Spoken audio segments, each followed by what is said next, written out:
Donc, ici, nous allons voir un autre framework qui ressemble beaucoup donc, au framework qu'on avait précédemment, qui est donc le RGC Prompting. Mais c'est juste que là, ça va être écrit différemment, présenté différemment. Donc, le framework, c'est je veux que vous agissiez en tant que... D'accord? Donc, ça s'appelle I want to act as prompting en anglais. Et en français, c'est je veux que vous agissiez en tant que prompting. OK? Donc, c'est finalement une deuxième option du framework précédent qu'on a vu. Donc, cette option présente une autre structure qui peut être appliquée, encore une fois, à toute entrée et sortie souhaitée. L'objectif est d'établir un format normalisé qui optimise donc le cadrage pour ChatGPT et améliore aussi les performances sur un éventail d'entrées possibles. Donc par exemple, si on voit la formule du prompting, on peut dire que je veux que vous agissiez en tant que, et on indique du coup l'expert ou la personne qui on veut que ChatGPT agisse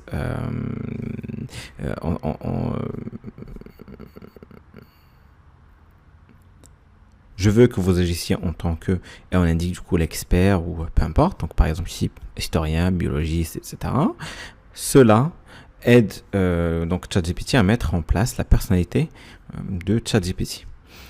Et deuxième étape, je vais vous donner, et je lui indique du coup, par exemple, une direction, un produit, un public cible, etc. etc. Et c'est là que vous établissez du coup la dynamique entre vous et ChatGPT. Vous allez ensuite, et là, je vais expliquer ce que je veux qu'il fasse. Alors, par exemple, créer 5 emails, rédiger un script vidéo, résumer, etc., etc. Dans un temps style, et donc là, je lui indique finalement le résultat souhaité ainsi que la personnalité du style d'écriture de la sortie. Donc, par exemple, je vais lui dire dans un temps professionnel, familier, etc., etc. Et après, je lui indique les détails importants sans. Je peux indiquer par exemple mon public cible, le coût du produit. Donc ici, on s'assure que on donne tous les détails importants à ChatGPT pour qu'il puisse sortir le résultat souhaité. Et à la fin, on peut affiner notre sortie en disant soyez persuasif, mettez les mots-clés importants en gras, etc., etc. Donc, pour mieux le comprendre, on va prendre un exemple concret et on va aller directement dans ChatGPT pour le voir. Et donc cet exemple concret, c'est ce que vous voyez ici à l'écran. Je veux que vous agissiez en tant que coach personnel. Je vais vous donner mes objectifs personnels et professionnels. Voilà, donc vous voyez. Vous allez ensuite créer un emploi du temps de 7 jours au format que je suivrai pour atteindre mes objectifs.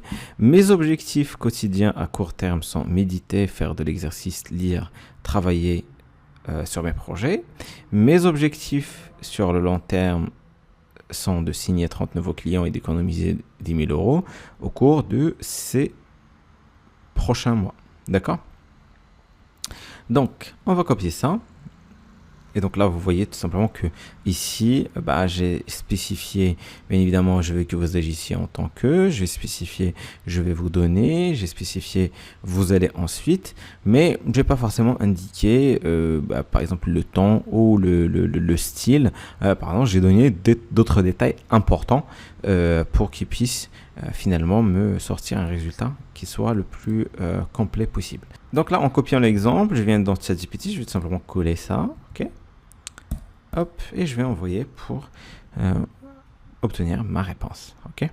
Donc là, il est en train de me sortir finalement l'emploi du temps sous forme de tableau que je pourrais imprimer, ok?